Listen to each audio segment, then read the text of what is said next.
ekikolo kyali kya maama nagana maaso nabine bitama nagana mafiga akasukali ka maama obukodyo bwali bwa maama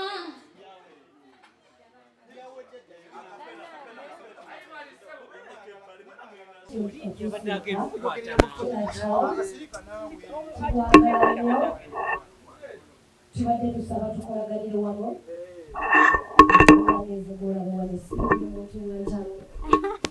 ekitegeera mukwano. So happy birthday first. Thank you dear, thank you so much. Mbadde njagala obuuze ku bantu bafaanezi bo abakwagala before ng'obedde tetunaba kulaba obeebaze okwagala ennyo ekitegeera mukwano. Obeeko nekyogamba abawagizi bo kyebasuubiza naye nga mu Abitex bulamu bwokka togenda kuddamu kunyolwa yadde okujulwa. Yimbira buyimbiza abawagizi okubeera n'empisa n'omwetowaze eri Mukama Katonda ly'ekkubo lyokka eriyinza okubazaako okutuuka oyagala.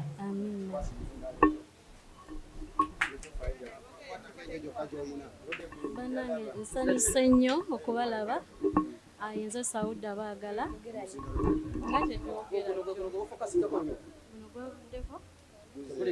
alaba nze Saudah baagala bannange mwebale nnyo kujja. Nsanyuse okubanga mbalabyeko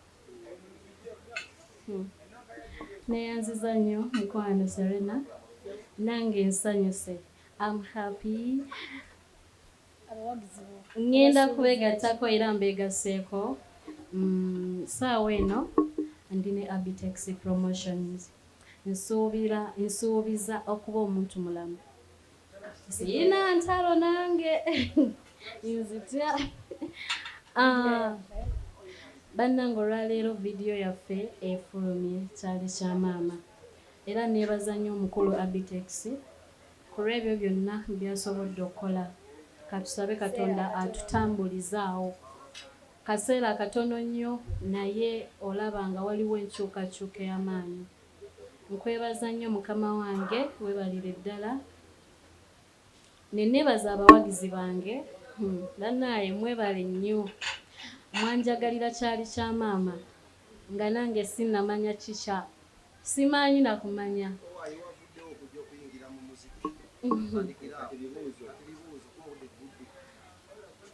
Mwebale nnyo mwebalire ddala. Omuziki ngubaddemu era navudde mu muziki. Mukama wange yansanze nalaba omuntu eyeetaaga okwongerako omukono. Yansanze ndi nzeka, yansanze sirina group yonna, yasanze Saudah baagala azin Saudah baagala. Ne tuba nga twogerezeganya ne tukkiriziganya tutandika okukola ffenna. Olwo si lwe luyimba lwange olusoose. Nina ennyimba endala nnyingiko. Ninayo lwe bayita beereeyo, ninayo nja kufuba, ninayo ebirungo, radio presenter, ninayo guma, nina ennyimba. Banga si ddene nnyo sofa. Banga si ddene nnyo, myaka gibalibwa bubalibwa.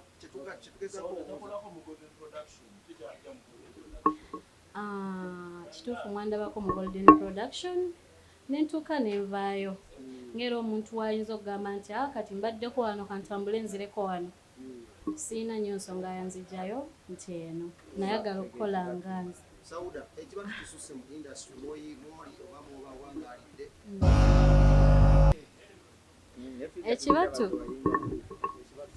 Ekibatu kyo munaye tetulina kyakikolera.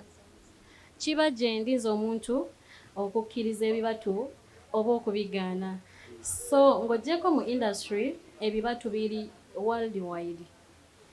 Ojja kwesanga nga bannamawulire oba ba radio presenter oba ba directors oba ba musician ng'oggyeko abo n'abalala eyo batutega ebibatu. So ebibatu byo twamanyira bimanyiire. Kiri gye tuli okuba ng'okikkiriza oba ng'okigaana. Ate kati munaye ŋŋambe ki?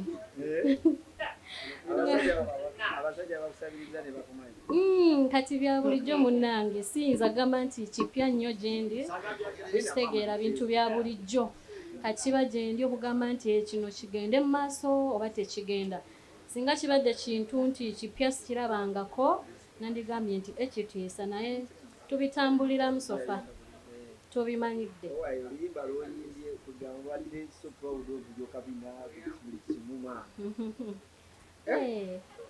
lwaki wayimbye weeyimbyeko seeyimbyeko nayimbidde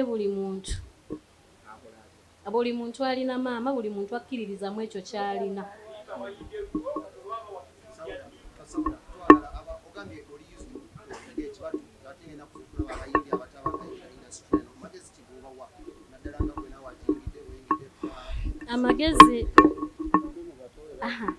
amagezi gembawa nange gentambulirako omuntu wakuteega ekibatu kiri gy'oli oba okyagadde osobola okgenda nakyo oba tokyagadde after all future yo kati siina nnyo kyengenda bagamba nti abanga ebibatu mubidduke nemunaagenda embaale nemunaagenda embalala ebibatu mujja bisangayo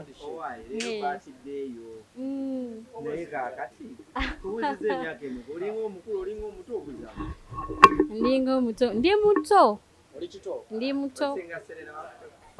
muto ndi kito tugenze ku level yakumeka yakuna mwina eno ndi mu 20 plus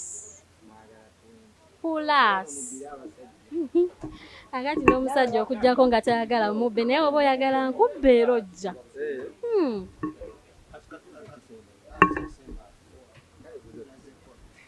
women groups nga surviving tale of time mu Uganda wano ate ekibiina kyoyingidde tulabamu mukyala muno bakyala balala mugenda kyandolinga tokulaba muno musigalawo nga muli relevant ate nga mukola mu music industry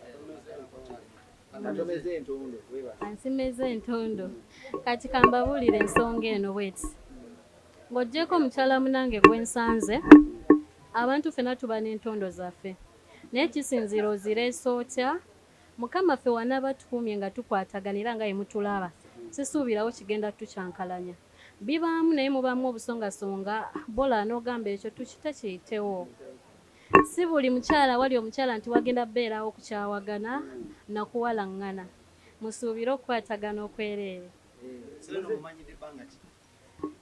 Serena mumanyi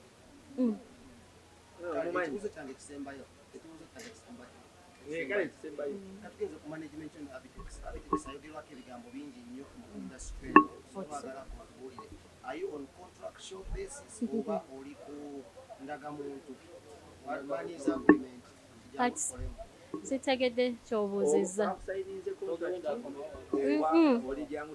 no sokolindeko anti omukulu aŋŋambye nti ayogerwako ebigambo bingi kati mu bigambo ebyo ebingi nga sikyotegeeza okay anti kankati si mu buliri bakosa using someone manipulation mumirimu kuba twalina babu yagenze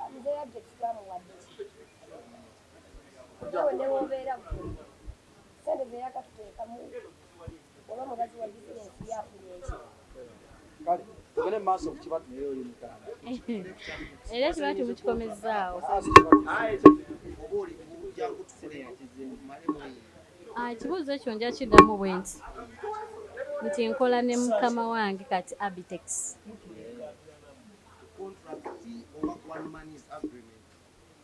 ko contracts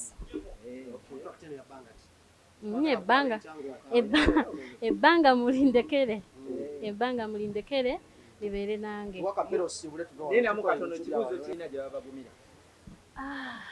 emize gye babagumira gye nnina aleka mugambe emize abantu bonna oba bendi nabo mize eki egijjo gy'olina gye balina okugumira naddala mukyala munno Serena gwosanzeeyo emize gyange ndi muntu wa ddembe nnyo okitegedde kati gy'alina okugumira egyo waba ulya tayagala wa ddembe nga ng'ayitamu gwosanzemu yayitamu omuntu okuyitamu engeri yonna asobola okugamba nti oyo kamupowe ekitegeera naye ng'asigadde we musanze. Serena, signing out, Serena. Omwana kutukwasa ekutongole, si yeyeka eno Abitex promotion kibiina ekisayininga buli muntu ne mu bizinesi endala si bizinesi ya bizinesi gyakola nze siina buzibu mukwano. Mutuwa kapere chana chama. Hello.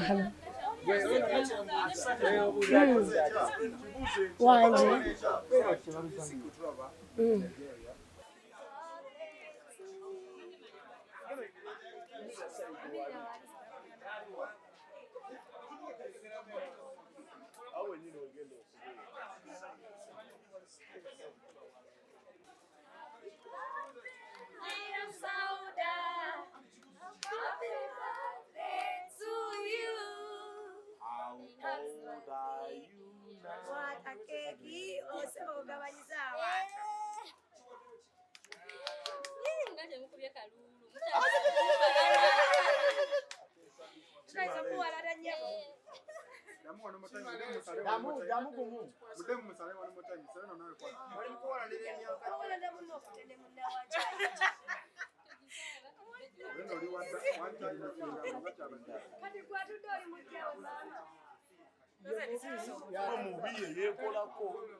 Wanika akambe 2 1 action.